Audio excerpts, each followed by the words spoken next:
We begin with the emotional battle for a community following a tragic loss. Family and friends are still pushing for change after Lisa Smith was killed in her Sienna neighborhood. Today, lawmakers in Austin held a hearing on the Lisa Torrey Smith Act, which would make killing or injuring someone in a crosswalk in Texas a crime.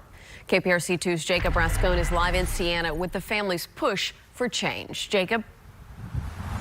And Lauren, in fact, those hearings are still ongoing at this hour, 3.5 years after it happened right here in the crosswalk behind me on the first day of kindergarten for Lisa Torrey Smith's son.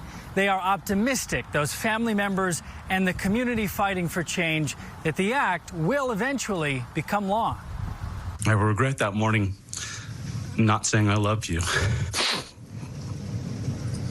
Because I would never see her again. Family members of Lisa Torrey Smith testified in Senate and House hearings today in support of the act in her name, including her sister, Gina Torrey. We want to make sure that Lisa didn't die in vain, that she just isn't unavoidable carnage on the streets of Texas. The driver who hit and killed Lisa and injured her 6-year-old son at the time was ticketed but not charged criminally or indicted by a grand jury because the law didn't allow it.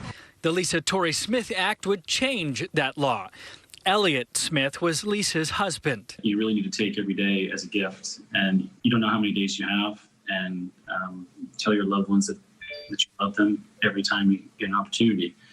And stand up for what's right. Elliot and Gina, who testified in House and Senate Transportation Committee hearings today, say they're optimistic that the Lisa Torrey Smith Act will eventually become law. The nonpartisan issue, being able to cross the street safely, and so we've received enormous bipartisan support for this bill from both sides.